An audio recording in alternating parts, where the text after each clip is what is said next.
Bom, começamos hoje o primeiro Fala SB.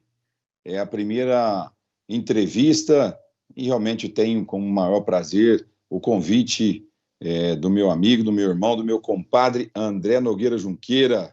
Para muitos, André Junqueira, para outros aí das consultorias no leilão, AJ. Zootecnista, técnico de registro da Associação Brasileira dos Criadores de Girolando, também jurado da raça e técnico da Select-Sides, atuando aí no campo, dando todas as orientações sobre acasalamento, escolha de touros e, claro, né, treinando pessoas para atuar no nosso meio. André, muito obrigado por essa manhã estar aqui. Realmente é um prazer a gente estar batendo essa prosa, né, compadre? Bom dia, Samuel. Bom dia a todos. Realmente é um prazer estar hoje aqui com você nesse novo projeto. Eu que sou suspeito para ver o sucesso da sua carreira, né? Então, fico muito feliz em poder contribuir com alguma coisa nesse novo projeto SB. Não, sempre. A contribuição de André Junqueira, a minha pessoa, né, para alguns que já sabem, mas para outros não, tanto para mim quanto para outros parceiros, né? André formou na primeira turma de zootecnia lá no Instituto Federal de Bambuí, e ditado como a Z1, né? E eu acabei entrando também como a Z3. E dali, André Junqueira era um apaixonado, um visionário, um viciado, tudo de adjetivo, pela raça de Girolando. Eu falei, será o que esse rapaz viu nessa raça de Girolando? Eu sei que lá em casa tem algumas Girolandos, meu avô criava, meu pai, mas simplesmente ela produz leite muito bem, ela tem resistência, ela é capaz, né, de se adaptar aos meios, mas ele estava vendo algo a mais e eu não sabia. Naquela época nós não tínhamos tanta ligação assim para falar sobre esse assunto, essa raça, mas depois de alguns anos nós temos essa oportunidade. André, o que você enxergou? Como que foi essa história com essa raça girolando desde aquela época, ou talvez antes até mesmo da faculdade? Vamos lá, Samuel. Primeiro que a nossa ligação, né? A gente brinca e a cumplicidade nossa é muito grande, né? Então, Certamente. para todos. O Samuel foi meu calouro, né? Morou lá em casa. E aí, depois que eu formei, fui para Girolando e depois fomos levando outros colegas para lá e o Samuel foi um deles. Mas eu brinco que nós somos vacólatras, porque a gente acorda falando em vaca, passa o dia inteiro trabalhando com vaca, acaba o serviço, senta no barzinho com os amigos para falar de vaca, chega no hotel, põe no canal do boi para ver vaca. Então, eu falo que quem gosta de vaca não tem dia, não tem hora, né? E a minha história com as vacas leiteiras, né? O meu avô foi criador de gado holandês a vida inteira. E nós tivemos um momento da nossa criação lá. Meu avô começou a inseminar em 1990 e chegou um ponto no gado holandês, no final da década de 90, no início dos anos 2000, e o holandês estava numa baixa muito grande. E esse é o meu avô materno. E o meu pai sempre gostou das cruzadas, sempre gostou da Girolando, porque era um gado mais resistente. E o comércio da Girolando estava realmente numa ascendência.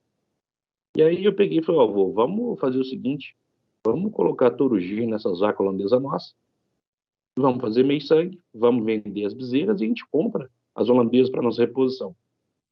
E assim foi feito. Porém, na segunda leva de bezerras que nós fizemos, ficaram duas para trás. Uma delas filha da Conquista, que foi a principal vaca que meu avô fez em todos esses anos, um animal realmente diferenciado, que ganhou pista em Oliveira como bezerra, como novilha, como vaca, e aí ficou uma filha dessa Conquista, uma filha meio sangue, com Galaxy Gavião. Ficou ela e mais uma. Eis que elas pariram, dando um leite excepcional, sem berne, sem carrapato, ao contrário das holandesas na época, e o nosso sistema era um semi-intensivo, sem bezerro, sem estocina, sem peia, e aquilo nos surpreendeu bastante. Daí, então, nós começamos a aumentar o número dos animais girolando lá na fazenda. Em 2004, eu entrei para a faculdade, em 2005, nós ficamos sócios da Associação Girolando. Daí para frente, eu já tinha bem definido o que eu queria, né? Em 2005, nós ficamos sócios. Em 2005, eu auxiliei a minha primeira exposição. Na época, o nosso saudoso Jesus Lopes Júnior veio jogar uma exposição em Oliveira. E aí eu pedi para o presidente do sindicato, na época, que era o Júlio Silveira, que me desse a oportunidade de acompanhar o juiz para me entender como é que funcionava. Sim. Aí nós tinha mais uma pessoa acompanhando o jurado. Eu gostei demais e a outra pessoa detestou aquele negócio de julgamento. E eu falei assim, não, é isso que eu quero. Daí, depois disso, em 2006, eu fiz o meu curso de jurado e comecei a auxiliar as exposições e comecei a interagir mais com a raça, de como funcionava. O meu estágio foi dentro da associação, então tudo que eu Sim. fui fazendo a partir daí dentro da faculdade foi direcionado para a associação, para a raça girolando. E por muitos professores fui até bem criticado. Eu acho que você está direcionando muito, você está focando numa coisa só, eu acho que isso aí está errado. E aí, eu firme no meu propósito, olha, professor, eu posso até estar errado, mas primeiro eu vou pagar para ver. Eu vou correr atrás do que eu quero. Se não der certo, eu vou procurar outra coisa, mas meu foco hoje é esse. Meu foco é ingressar para a Associação de Girolando, meu foco é ser jurado da Associação de Girolando. Pois bem, formei em dezembro de 2007, e aí, em março de 2008, eu ingressei para a associação. E fui trabalhar no PMGG. Na época, nós éramos 2 técnicos do PMGG, eu e o Leandro Paiva. Na época, o Celso Menezes era o superintendente da raça, um cara que eu tenho uma gratidão imensa por ter me dado a oportunidade, por ter acreditado no meu trabalho, Sim. e um cara que me ensinou muito na minha área profissional. Posteriormente a isso, fiquei 3 anos no PMGG, que eu acho que foi uma das boas coisas que me aconteceu. Me embasou para o que realmente é o Girolando. Nessa época do PMGG, eu fazia a distribuição do sêmen do teste, eu verificava as bezerras, verificava as novilhas, mensurava as vacas paridas, filhas dos touros. E aí, nessa época, eu rodava 6 estados fazendo isso: Minas, Rio, São Paulo, Paraná, Goiás e Mato Grosso do Sul. Então, deu para ter um norte muito bom do que realmente era o touro girolando na prática. Porque, assim como você, Samuel, eu aprendi assim, meu filho touro é puro. Não mexe com mestiço, que isso não vale nada, né? Então, me deu um Certamente. norte que realmente é o touro girolando. E deixo bem claro para todos os que nos escutam hoje que eu tenho certeza que é uma ótima ferramenta, desde que bem usada. Correto. E aí, depois desses 3 anos no PMGG, eu fui, vamos falar assim, promovido, né? Eu fui elevado a técnico de registro, e aí eu mudei de Uberaba e fui transferido para o escritório de Belo Horizonte. Mas aí eu nunca morei em Belo Horizonte, eu sempre morei em Oliveira, depois que eu voltei, porque eu acho que o técnico tem que ficar no campo, não é ficar dentro do escritório, né? Certamente. E concomitante a isso, durante esses 3 anos do PMGG, eu fui auxiliando as exposições para que eu me tornasse jurado da raça. E aos 22 anos de idade, era o juiz mais novo da história da raça, né? E depois, aos 26 anos, eu fui o jurado mais novo a julgar uma mega leite em Uberaba, né? Então, como jurado, que era uma coisa que eu tinha uma vontade muito grande, graças a Deus sou realizado.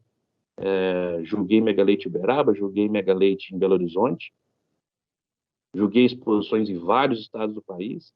E então, assim, como jurado realizado dentro da profissão.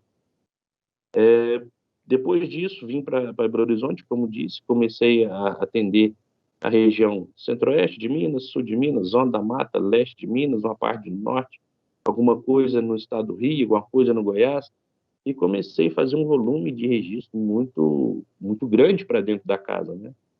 Então, de 2009 até 2019, eu fui o técnico que mais registrou animais dentro da Associação Girolando. Eu tinha uma média anual de 10 mil registros, um volume bem expressivo, né?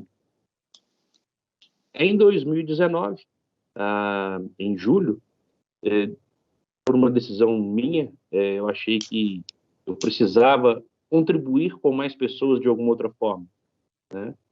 E aí eu tive eu optei em deixar de ser funcionário da associação. Sim, Também fui pioneiro nisso, né, Samuel? justamente. De demissão da associação e virei prestador de serviço, né? O meu mudou para o criador nada, né? O meu vínculo com o criador continuou da mesma forma, atendendo da mesma forma. Porém, o meu vínculo com a associação mudou a minha forma de recebimento para com ela. Porém, essa saída como CLT me abriu muitas novas portas, né? Certamente. Então, em julho, eu me desliguei como funcionário, né? E virei PJ. Em outubro, eu estava já como PJ também da Select Sides do Brasil. Então, foi uma grande oportunidade que eu tive, conhecer muito mais coisa do que eu imaginava, fazer um trabalho dentro da Select que hoje me dá muito prazer, e colaborar com os produtores de leite, né? Melhorar a vida dos produtores de leite de alguma forma. Certamente. E a forma que o que a gente sabe fazer é construir vaca boa, é construir um rebanho homogêneo, é construir animais que vão ter retorno para o produtor, né? Então, que ele tenha mais rentabilidade, e eu acho que essa é a grande contribuição.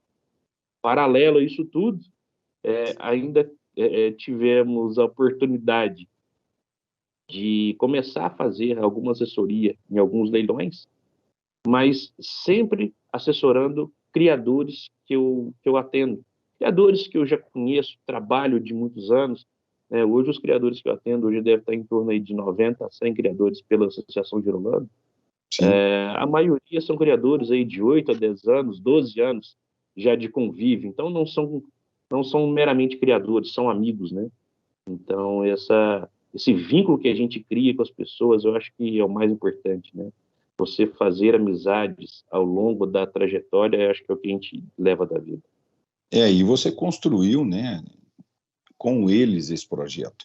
Você sabe, né, das vírgulas que foram colocadas no projeto, e aí, com certeza, tem conhecimento de causa para chegar no momento de um leilão e colocar credibilidade, né, com as suas falas, seus comentários dentro dos leilões.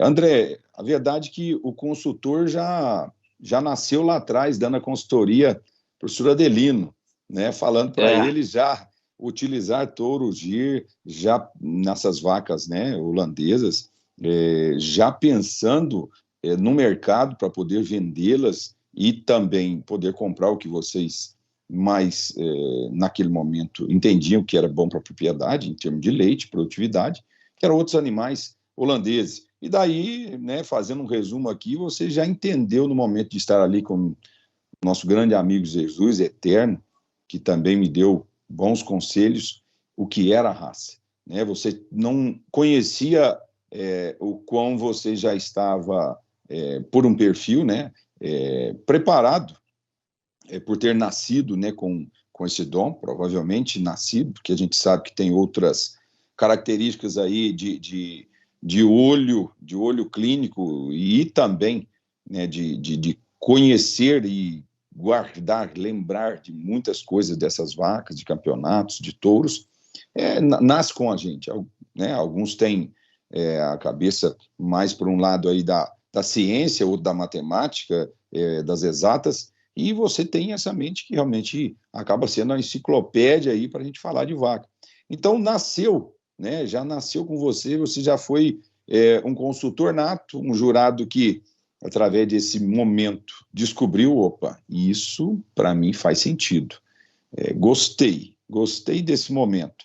E aí a gente sabe que quando a pessoa ela já entende por uma maturidade ou por um técnico que está a seu lado ou por o que a gente mais sabe, ele já viveu lá na pele o que é produzir leite. Ele sabe as dores do produtor, né? Você sabia as dores do seu avô, sabia as dores que você estava passando junto com ele, e daí a gente chega numa faculdade muito mais preparado. Talvez os professores, e muitos deles, né, também foram meus professores, eles querem que a gente conheça áreas, e eu acho que é correto, você tem que tirar pelo menos 60% para passar na matéria. Então, você tem que conhecer de uma forma ou de outra. Mas se você já tem uma opinião formada, e se você conhece realmente o mercado... E esses 60% eu tenho vários no meu currículo, viu? Eu sei disso, eu sei disso. Talvez você não sabe, mas um dia, naqueles corredores ali da sala dos professores do Rennes, vocês estavam corrigindo uma prova lá de... O Rennes que dava pecuária de corte, eu acho que era, ou o Rennes ou o nosso outro professor lá, mas era o Rennes mesmo. E tinha acabado assim, tinha umas perguntas básicas, eu falei, meu Deus, mas o André agarrou nessa daqui. Não me recordo que, eu acho que eu nunca lhe contei isso, mas eu estava passando pelo corredor. Essa aí é uma confissão, vai ficar gravada aqui. E tinha um erro lá, não me lembro qual, e eu falei, rapaz, esse homem sabe, é só de Girolando mesmo. Só que, voltando aqui, eu acho que todos os alunos, né, e acadêmicos, quando entram em uma faculdade, se eles tivessem pelo menos um norte, pode até ser que não faça igual o André e também igual a mim, que não foi a Girolando, o meu foi pecuária leiteira, né, quando a gente começou a ir para o setor de bovinocultura bem antes, até pela proximidade que eu tinha com a Z2, que eu acabava morando na República, né, que as pessoas da minha República já estavam na segunda turma, né, André? E o pessoal já participando do setor de bovino, e acabou a gente indo para lá também. Mas, de novo, retomando, se cada acadêmico, zootecnia, agronomia ou veterinária, na nossa área do agro, entendesse um pouco do seu meio, né, e por que ele entrou realmente nessa faculdade, com certeza ele vai sair com certeza mais preparado, porque ele dá um peso maior, dá uma energia maior, né, à área que ele mais gostou, ou a área que ele viu que é mais rentável por uma palestra, e através disso, né, André, você mesmo voltou muitas vezes a Bambuí, eu, se não me engano, 2 vezes, para falarmos de Girolando, né, para contribuirmos com esses acadêmicos. E o que eu sempre disse para todos, antes de começar qualquer apresentação lá na faculdade, quando retornamos, né? Façam o que vocês gostam. Se vocês Certamente. fizerem o que vocês gostam, vocês sempre irão produzir mais do que os outros, né? Então, fiquem bons no que vocês gostam. Então, isso aí sempre foi a mensagem que eu passei para todos. Porque eu acho que a gente tem que trabalhar satisfeito, a gente tem que trabalhar fazendo o que gosta, fazendo o que te motiva. E se você está motivado, cara, você trabalhou 15 horas por dia, você levantou cedo, dormiu tarde, não tem problema. Você está satisfeito, você está tranquilo. É isso aí. E, assim, no agro, nós, quase em todos os momentos, nós somos dependentes do tempo. Se chove, se faz chuva, se faz sol, se nós temos intempéries que são incontroláveis, né? Com animais, nós controlamos eles quando estão dentro dos currais, mas hoje tem manejos racionais, mas é desafiador. E quem trabalha no campo, nessas viagens, nas rotas, não tem condições, precisa se deslocar. Então tem que gostar de 2 coisas, vaca e carro, tem que dirigir muito. Estrada, vai rodar e vai rodar muito.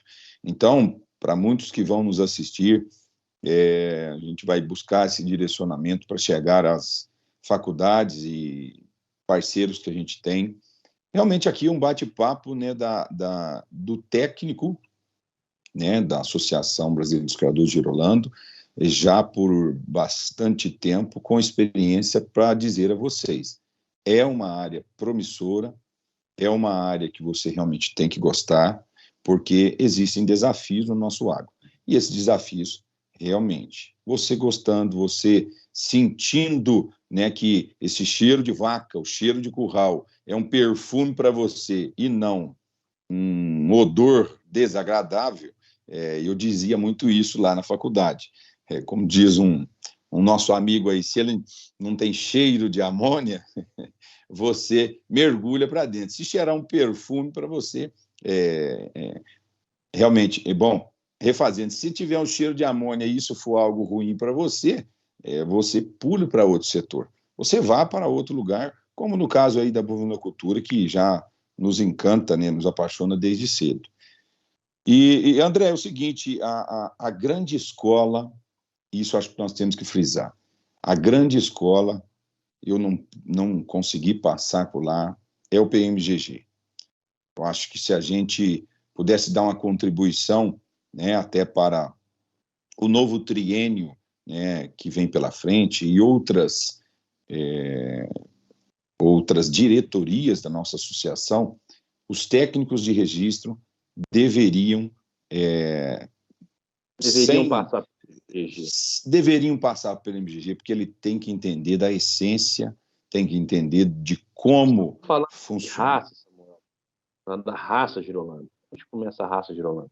No PMGG, porque ali é onde é feito o básico do básico, que é o controle leiteiro. Certamente. Não se controla uma raça leiteira sem o controle leiteiro, né? E um controle leiteiro sério, um controle leiteiro que realmente dê credibilidade. Aí Sim. você controla. E aí, posteriormente, você vai ter a prova de touros, que depende exclusivamente do controle leiteiro, né? Então, eu realmente o que você falou é uma verdade. Eu acho que todos os técnicos que ingressassem na casa, se eles passassem pelo PMGG, com certeza eles teriam uma outra visão de raça. Certamente. Eu muitas das vezes aprendi aí pela vida que a gente não deve dar um exemplo assim, faça como o André fez, faça como o Samuel fez, até porque eu sou o mais velho aí da família e sempre a gente tinha essa ponderação, o Samuel fez assim, assim vai dar certo. Não é esse momento. O momento aqui é da gente falar que existiu e pode existir um padrão de como a gente construir um técnico para lidar com essa raça tropical, essa raça que imensurável em nível nosso de país, deve existir um padrão nessa construção. E cremos, né, André, nós dois aqui, que esse padrão é inserindo técnicos mais novos dentro do PMGG, para que depois ele vá para o campo com toda, não vou falar só teoria, mas com toda a essência dessa raça, né? Não chegando lá somente fazendo o trabalho de inspeção de registro e aí sim, orientação da formação do rebanho desse criador. E acrescento mais na sua fala, Samuel. Eu vejo que hoje um técnico, quando ele vai ingressar para a associação, ele vai para Uberaba, fica lá um período, somente na parte de inspeção e na parte de escritório para ver como funciona, a parte de comunicação, burocracia dentro da casa. Sim, sim. Ele já está apto, depois de uma prova, ele está apto a ir para o campo. O que eu vejo, que eu acho que a gente poderia contribuir mais para a formação desses novos técnicos? Eu acho que esse novo técnico, ele deveria passar pelo PMGG, ele deveria ficar na sede, mas também eu acho que esse técnico deveria não só rodar ou estagiar ou ser treinado pelos técnicos de Uberaba, da sede, mas também eu acho que ele deveria andar com 3 técnicos diferentes de fora da sede. Por exemplo, vai andar com o Petros em Belo Horizonte, vai andar com o Diogo Balderramas no Goiás, vai andar com o Samuel em Jacareí, vai andar com o André em Oliveira. Então, eu acho que se esses novos técnicos tiverem uma visão mais macro do sistema, mais macro, e não ficar somente no que se vê em Uberaba, não que seja errado fazer isso, mas eu acho que engrandeceria um pouco mais para esses novos técnicos. Teria novas experiências de outras certamente, regiões, né? E principalmente escutar de criadores de outras regiões quais são os seus anseios, o que são suas necessidades, entender um pouco mais, né, do que realmente é ser um técnico. Ser um técnico não é simplesmente colocar um brinco na orelha, colocar um G na cara e fazer uma foto e eu sou técnico. Não. Ser técnico é você entender da propriedade, é você jogar no time do criador, é fazer com que o realmente ganhe mais retorno, que ele façam com que você desenvolva um trabalho junto com esse criador, que ele tenha confiança no que você está falando. Então, eu acho que o técnico ele tem que ser um pouco mais do que, às vezes, só fazer o registro propriamente dito. E assim, um ponto que já até coloquei para uma reunião e uma proposta, né, André? A gente vai caminhando aqui com a nossa fala e ela pode se ramificar, mas é interessante falar que construir esse técnico de registro há 10 anos atrás era uma forma, 20 anos atrás de outra forma, e hoje nós já estamos falando que nós precisamos viabilizar o negócio para que ele realmente permaneça registrando ou justificar o porquê que se registra, para que você realmente conquiste e faça que ele seja um associado, comece a registrar, evoluir os seus animais, fazer controle leiteiro, e daí ele venha numa crescente, né? Então, o primeiro momento que eu avalio é que ele precisa ser um consultor de genética focado em formação de rebanho. Nós estamos falando de rebanhos. Ele é o técnico imparcial, né, Samuel? Sim, sim.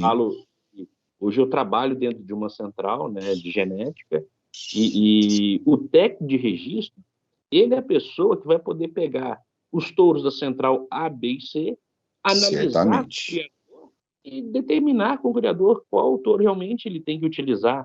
Olha, o nosso caminho é esse ou é aquele. Então, eu vejo que o técnico ele tem que entender muito de genética, ele tem que entender de uma interpretação de catálogo de sêmen, ele tem que saber avaliar um pedigree de um touro gileiteiro, de um girolando, saber Isso. aonde vai cruzar o que aquela linhagem proporciona. Aquele touro ele vai fazer esse papel, o outro touro vai fazer outro papel. Então, eu acho que o técnico de registro ele tem condição de ser um grande parceiro daquele criador que ele atende. E que, sim, tanto eu quanto você, e nós temos outros colegas da mesma forma, que, graças a Deus, nós conseguimos essa confiança dos criadores. A gente Isso. tem conseguido, né? Eu falo, a gente que eu, você e outros, né, não vou citar aqui que eu posso estar esquecendo de alguém, mas a gente tem conseguido essa parceria, essa cumplicidade com os criadores, né? Então, a gente tem feito um trabalho interessante. E hoje, como eu tenho alguns criadores com mais de 10 anos que eu atendo, já estou vendo a terceira geração, indo para a quarta geração de cruzamentos que nós fizemos lá atrás, né? Então, você vê que existe uma evolução. Você acerta sempre? Não.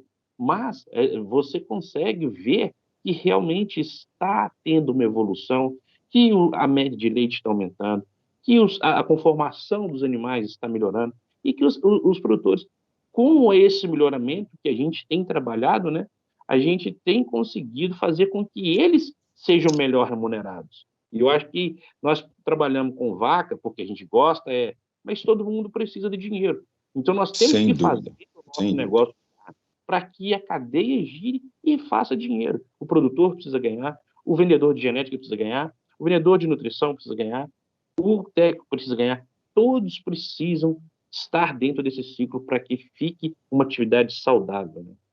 E esse ciclo, mais ainda nos tempos, né, que nós estamos vivendo, ele precisa ter eficiência, produtividade, os números precisam estar mais próximos dos ideais, né? E nós, é claro, puxando um pouco de sardinha para o nosso lado de genética, mas eu reforço, ela é a base, ela é o alicerce, ela é um dos pilares mais fortes, né, desta produtividade, né, que, na verdade, dá condições para que o animal realmente seja produtivo. Então, eu até na entrevista que a gente teve, Mães do Girolando, falando lá com o Rodrigo, no São José do Cancã, eu disse a ele, não tem como nós construirmos hoje um alicerce para uma casa e a partir de amanhã ou de alguns anos para frente, você decidir que você quer construir naquele alicerce um prédio. Ele não suporta. Existem até tecnologias através aqui da minha capilaridade, a minha engenheira, né, que está dentro de casa, minha esposa, é que você tem que fazer outra estrutura. E não tem como nós fazermos outra estrutura de base genética a não ser construir um novo rebanho. Então, falando em termos de genética, né, construir outra base genética. Então, começar com o que há de melhor no mercado, procurar um consultor ou um técnico da associação que esteja do seu lado, definindo um dos primeiros pontos, né, André? Eu acho que isso foi um dos nossos acertos, definir o sistema produtivo primeiro, para depois definir quais serão os animais que estarão trabalhando. Samuel, eu tenho uma fala que eu sempre faço em toda propriedade que eu entro pela primeira vez. É o que eu sempre pergunto para o produtor. O que você quer, onde você quer chegar e que gado você quer ter. Se eu souber essas três, eu posso tentar te ajudar. Agora, se você não souber, fica muito mais difícil para mim trabalhar sozinho, né? Então, eu acho que a primeira coisa é a gente entender a propriedade, entender o projeto, escutar mais o produtor, porque eu vejo muito também, Samuel, muitos técnicos, muitos representantes comerciais, muitos consultores chegar na propriedade e despejar um caminhão de informação. Sim. E às vezes é aquilo que o cara precisa. Eu acho que a primeira coisa, escuta. Você vai conseguir todas as suas respostas. Ele vai te contar tudo o que ele quer. Certamente. Então, se você escuta mais o produtor, o criador, você já vai ter um norte para ser traçado.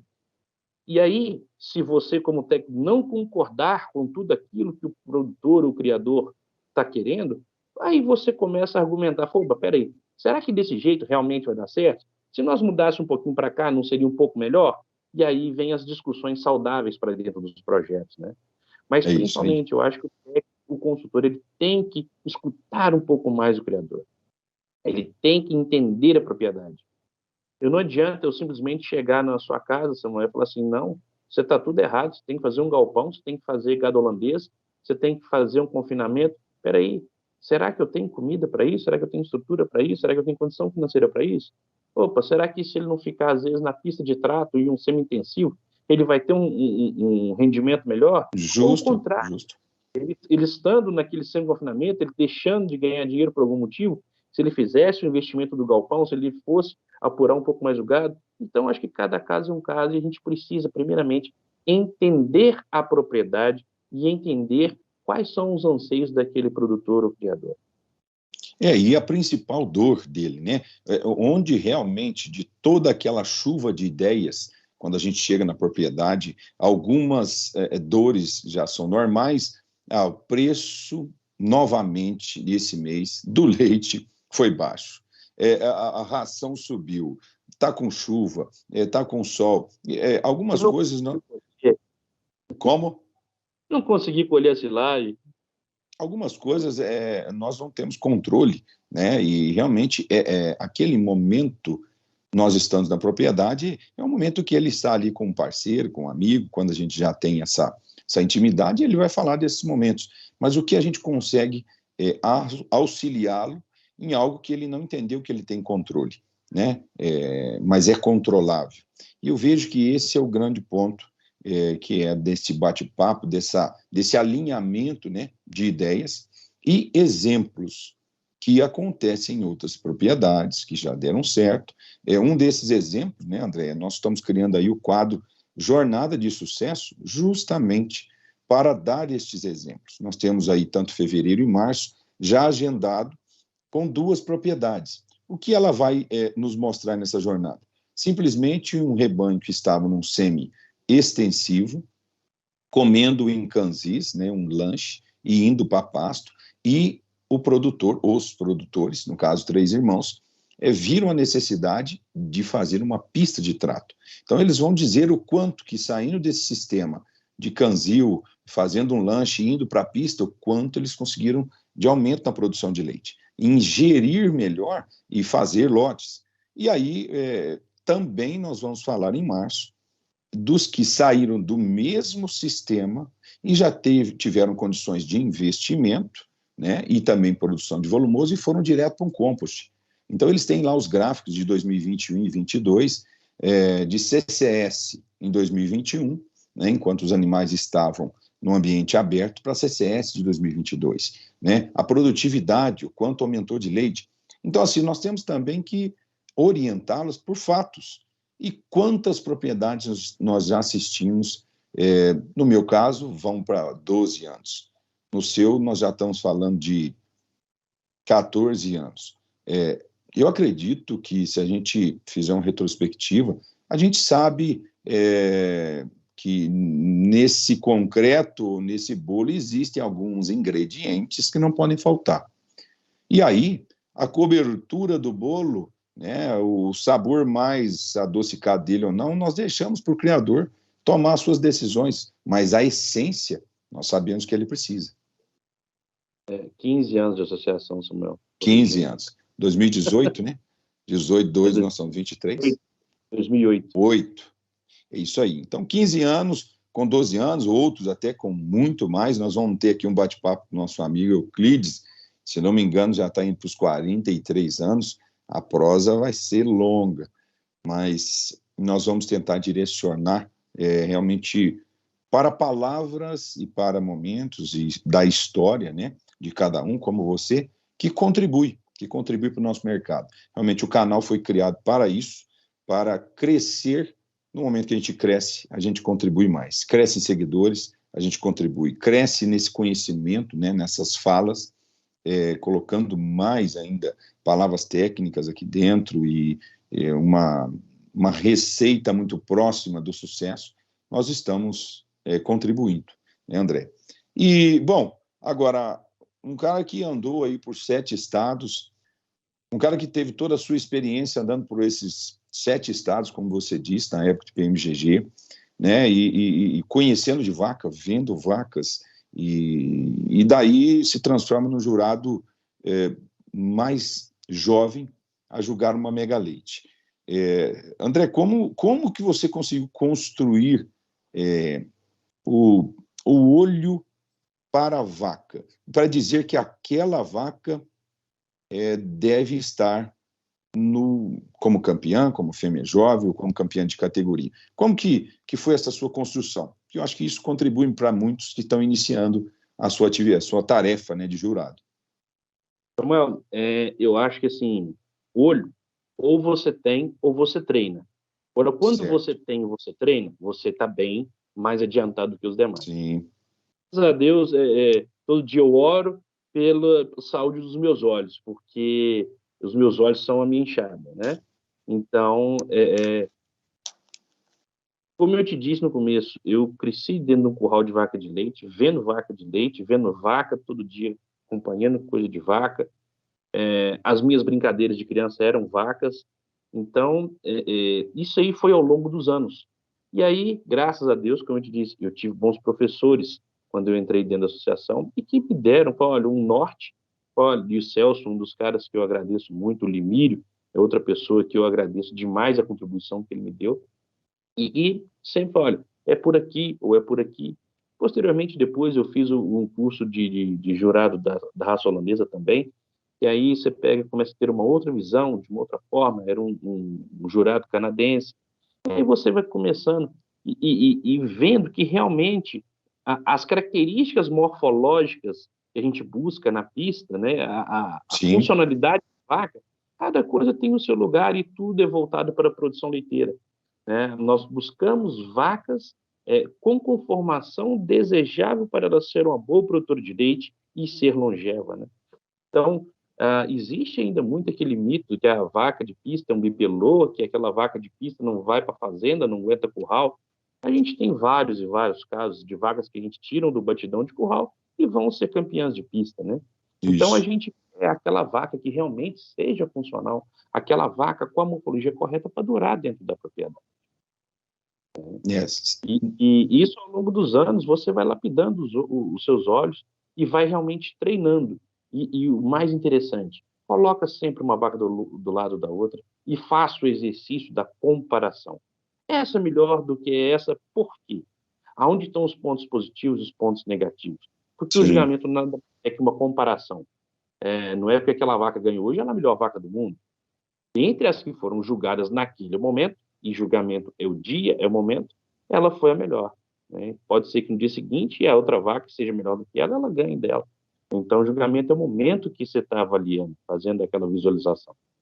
Então, eu acho que isso aí, principalmente, é treino, é observação e realmente é ter uma linha para você seguir. E essa linha para você seguir, dentro do colégio da raça Girolando, existe normas, existe uma tabela de pontuação para cada característica. Sim. Na raça holandesa tem a dela, na raça de leiteiro tem a dela. Então, nós temos que seguir as demandas, né, e as exigências de cada colégio, de cada raça. Mas o que eu sempre digo com todos, da cruz para trás, a vaca tem que ser igual para toda a raça leiteira. Da cruz para frente, você escolhe a raça que você quiser. Mas o que a gente sempre busca?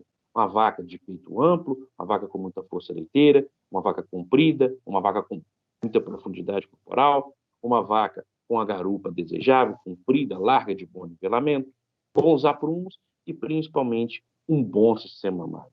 Então, independente da raça que você esteja vendo ou julgando, as características de vaca leiteira são as mesmas. As particularidades raciais, aí são de cada raça, da cruz para frente. Cada um julga o que quer e cria o que quer. Mas da cruz para trás, a vaca, ela tem que ser homogênea para qualquer raça, porque o leite é branco para todo mundo. André, nós vamos simplesmente, em um outro momento, e esse momento também vai existir, que é o momento da gente falar sobre avaliação morfológica e falar sobre a vaca. Nós vamos falar somente sobre ela. Já vou lhe convidar, e também nós podemos aqui, e eu acredito que deve ser um momento para a gente convidar mais um ou dois companheiros. Fazer uma roda de vacólatra.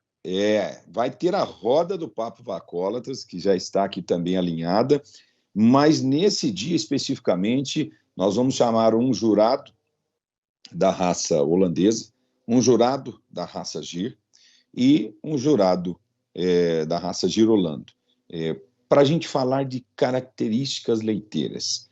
Eu acho que você tocou num assunto e frisou aí, realmente a vaca na cruz, né, e para muitos que estão nos escutando não podem entender a terminologia aí, né, a nomenclatura, a cruz, na verdade, é o encontro da paleta do animal. Né? No cavalo se chama de cernelha, mas no bovino é cruz. Então, da cruz, da paleta para trás, ela tem que ter características de vaca leiteira. Então, eu já vou estar lançando aqui, segue o convite para você, vamos organizar isso e avaliar quem está, né, realmente disponível no momento para falar sobre características de vacas leiteiras. Porque se isso é o que define, nós precisamos frisar mais. Né? Nós sabemos que racial na nossa tabela é 1%. Então, realmente, o que vale é a caracterização, a funcionalidade desse animal. Então, nós vamos chamar aqui alguns parceiros para falar sobre funcionalidade e caracterização leiteira. O que é? Por que é? Por que devemos avaliar? Então, nós já temos esse momento, vamos ter, né? Já fica aí o convite. E, André, eu acho que um papo, para ele não se estender, da minha pessoa para você, para o compadre que você realmente um dia, graças a Deus, nós nos reunimos, né, juntamos as nossas mentes aí de novo para conversar de vaca, e daí a gente foi criando aquele momento de companheirismo, e tem alguns amigos, que são poucos, e a gente fala assim, a partir de que dia que ele se tornou seu amigo? Realmente não existe esse momento para a amizade, porque ela é construída. Então, pessoas como você e poucas outras, né? Nesse meio aí que a gente conseguiu construir, é que também me construiu. Então, nós estamos aí como leiloeiro, a SB Consultoria, uma parte do leiloeiro também foi uma alfinetada aí do AJ, e estamos nesse meio crescendo para contribuir. Você também faz isso do seu legado, crescer para contribuir, e eu acho que nós estamos, acredito eu, estamos no caminho certo, podendo levar informação de alta performance, uma informação que as pessoas que estão nos escutando, se elas conseguirem aplicar ou pelo menos buscar uma reflexão, né, ela vai ter com certeza resposta para os seus problemas. Então, André, gostaria de agradecer esse momento por a gente estar fazendo esse papo. Vamos avaliar depois como a gente coloca, né, um título nesse papo. Nós falamos de tantos assuntos, mas falar do que precisa ser falado e com conhecimento de causa. Samuel, foi um prazer poder hoje bater essa prosa com você. Como você me disse, primeiro nós somos amigos, nós somos compadres, né? Então, realmente, se eu puder fazer para contribuir com você e com o seu sucesso, você sabe que é na hora. Então, fique meu agradecimento por ter essa oportunidade de falar do que a gente gosta, né? De falar do que a gente vive no dia a dia, né? É isso aí, certamente. E ter prazer no que faz, eu reforço o que você disse. Primeiro, a gente precisa gostar, entender realmente o que a gente gosta. Alguns que estão iniciando suas faculdades aí, seus cursos, busquem primeiro isso, entender a sua profissão. Nós devemos ter outros momentos, até palestras lá no Instituto Federal, para dar a contribuição e falar o que é o mercado de genética bovina leiteira neste Brasil. Nós precisamos de muito mais técnicos focados em entender. E você sabe muito bem disso. E vamos estender um pouquinho, não só no Brasil, né? Justo. Nós falamos bastante aí nessa manhã, e não tocamos no assunto, mas eu já tenho 4 anos que eu atendo algumas fazendas na Bolívia, e o mercado não é só no Brasil. O nosso mercado está muito mais amplo do que as pessoas imaginam. Nossa, André, então na Bolívia nós também temos a raça Girolando já atuante na produção de leite? Isso, Mal. Eu comecei a atender na Bolívia em 2018, graças a Deus, como disse, o que nos move são as amizades que a gente faz ao longo dessa estrada da gente. O Robert foi um estudante na FASU, ele formou zootecnia lá, e eu conheci o Robert e fui fazer uma visita para eles, né? Me convidou para a gente fazer um primeiro trabalho inicial de acasalamento no gado. E lá na Bolívia tem uma particularidade muito interessante, que a maioria dos animais são animais holandeses de base menonita, tá? Então são os animais de porte menor, são os animais mais compactos, mas animais que o leite é produzido a pasto também. Sim. E aí, com uma média de leite muito baixa. Então, quando eu cheguei na casa do Robert, eles tinham 11 litros de média vaca. E aí, a gente conversando, ele falou, Robert, eu acho que para o projeto que vocês estão me falando que querem, eu acho que não é esse o caminho. E aí, nós permutamos a genética dos animais, né?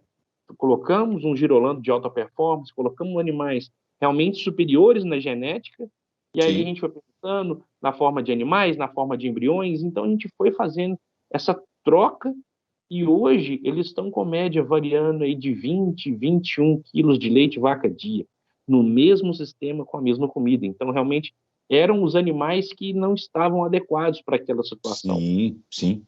A Bolívia, hoje, eu trabalho muito lá com o pessoal na região de Santa Cruz de la Sierra, e lá a topografia plana é uma extensão de Mato Grosso, né? Então, ela é quente, ela é úmida. Então, quando você leva o girolando para essa região, ele se adapta muito melhor e realmente eles estão tendo bons resultados. E hoje os produtores lá, depois de verem o sucesso lá do Robert, da família Freck, lá da Las Maras, hoje o aumento do girolando lá está uma coisa impressionante, né? Como você mesmo disse, é um oceano de oportunidades, né?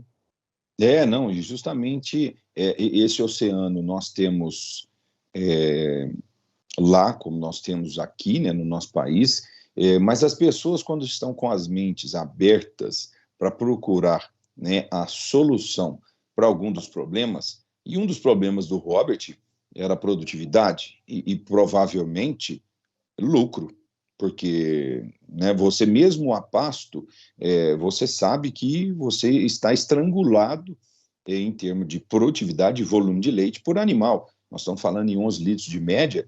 Nós temos aqui, né, normalmente no nosso país, projetos com 12, 13, 14, 15 litros de média, que se eles entendessem que a raça Girolando poderia agregar, como agregou lá, né, nós estamos falando aí 8 litros, 9 litros, praticamente um crescimento de 100%. E nós estamos falando só em produção de leite. Não estamos falando em longevidade desse animal, não estamos falando na reprodução desse animal, porque ele é mais adaptável ao meio, né? Ele é adaptável àquele clima. Então, com certeza, a reprodução vai rodar melhor do que animais que estão em estresse calórico. Então, nós temos aí a nossa raça ainda para ser disseminada para o nosso país ainda e outros países que ainda estão absorvendo. De um país, né, Samuel? Um país. E nós temos quantos países nessa faixa tropical aonde nós podemos ainda explorar bastante? Exatamente, exatamente.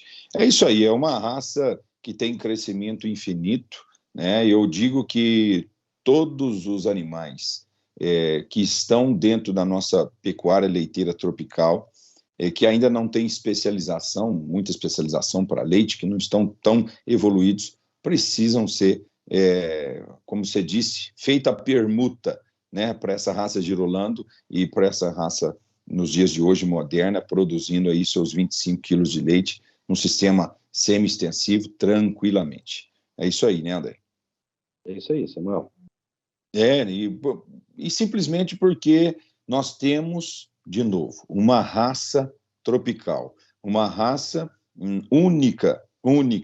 Nós podemos ter ela até mesmo, né? Nós já sabemos que muitas vacas boas aí no México e outros países, mas a raça se adapta nos trópicos. E aí, meus amigos, no momento que vocês avaliam a amplitude, né, entre o trópico de Câncer e de Capricórnio, vocês vão ver que tem muita demanda. Então, fica aqui, né, André, a nossa dica para quem está aí entrando dentro da veterinária, zootecnia, alguns agrônomos também, né, que às vezes direcionam para a área animal, ou melhor, produzir, né, alimento para os animais, e nós temos aí uma imensidão. Como dizia meu amigo Ronaldo, da Companhia do Leite, um oceano azul para trabalhar, né? Então, muito obrigado, André, e vamos aguardar aí um momento para esse papo falar de caracterização leiteira, dessas três raças que formam, as duas raças que formam a raça Girolando, e falar também da raça Girolando. Samuel, um grande abraço, obrigado a todos aí, e vamos para frente. Beleza, amigo? Esse quadro ainda vai dar muito o que falar. Certamente. E, lembrando, né, todos aí que nos assistem, espectadores, faça sua inscrição no canal. O canal é Pecuária Leiteira Tropical, e sigam também lá no Instagram, que é o mesmo nome, Pecuária Leiteira Tropical. Precisamos de vocês para que essa informação realmente chegue em milhares, né, em milhões de pessoas, para que a gente possa contribuir ainda mais com esse nosso Brasil tropical. Ok? Até lá, até a próxima.